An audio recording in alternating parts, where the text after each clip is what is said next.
Salut tout le monde et bienvenue.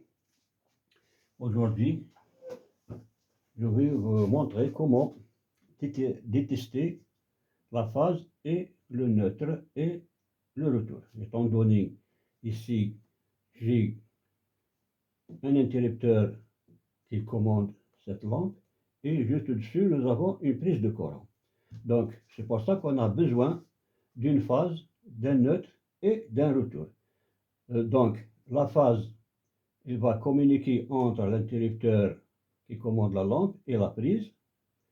Le neutre, il va communiquer avec la prise. Et le retour, c'est pour la lampe. Mais nous avons un problème devant nous qui se présente comme suit. Tous les conducteurs sont de la même couleur. Donc on ne peut pas détester ou bien on ne peut pas savoir qui est le neutre, qui est la phase et qui est le retour.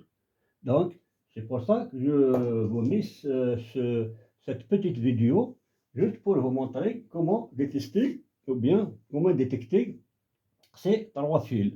Donc, tout d'abord, on va mettre du courant. Donc, pour détecter la phase, c'est très simple. On n'a qu'à prendre un tournevis testeur comme ça. Donc, le fil sur lequel le testeur s'allume, donc ce sera la phase. Voilà, on va commencer par le premier conducteur. Donc ici, il n'y a rien. Voilà.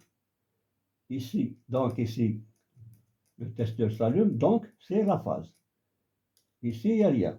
Donc la phase, on connaît déjà la phase, mais on ne connaît pas le neutre et le retour. Ils sont les mêmes, donc voilà, s'allume pas et ne s'allume pas.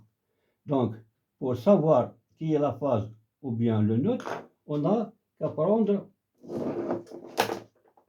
un multimètre. Celui qui a un multimètre, il va utiliser un multimètre.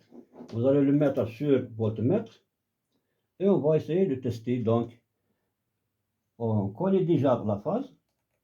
Voilà. Donc, entre ces deux fils-là, vous voyez, donc il n'y a pratiquement rien. Juste une petite tension. Donc, on n'est pas sur la phase et le neutre. Entre les deux là, donc il y a pratiquement juste quelques volts. Donc, ce n'est pas la phase et le neutre. Donc, je vais mettre entre les deux. Ici, nous avons donc 245 volts. Donc, je suis entre la phase et l'autre. Les deux sont phase et neutre. Et celui-là, c'est le retour. Donc, que dois-je faire ici?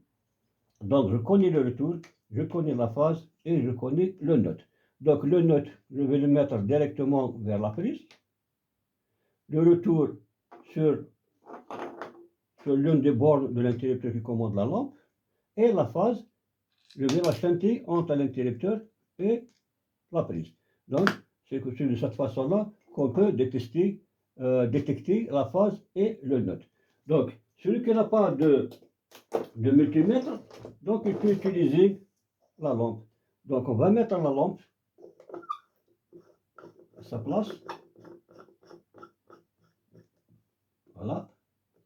Et je vais détecter avec ma lampe, avec la deuxième lampe. Donc, je vais mettre entre ces deux fils-là. Donc, les deux lampes sont en veilleuse. Donc, je suis entre la phase et le retour de la lampe. Donc, l'un des fils, c'est la phase, l'autre, c'est le retour. Et pour savoir quelle est la phase, qui est le retour, donc je dois utiliser toujours mon tournevis testeur. Donc ici, il n'y a rien. Donc, c'est celui-là la phase. Donc, la phase et le retour. Celle-là, c'est le neutre. Donc, je vais mettre entre la phase et ce deuxième fil-là, la lampe s'allume toute seule et avec toute sa puissance. Donc, je suis entre la phase et le neutre. Donc, j'ai détesté. Celle-là, c'est la phase. Celle-là, c'est le neutre. Et celui-là, c'est le retour. Donc, de cette façon-là, qu'on peut détecter la phase et le neutre lorsqu'on a les conducteurs sont tous les conducteurs de la même couleur. Donc, c'est pour ça que à chaque fois, je vous conseille d'utiliser les couleurs. Il ne faut pas mettre tous les fils de la même couleur. Donc, je vous remercie pour votre attention et j'espère que vous avez profité de cette expérience. Et n'oubliez pas de nous encourager avec vos abonnements. Et merci et à la prochaine, Inch'Allah.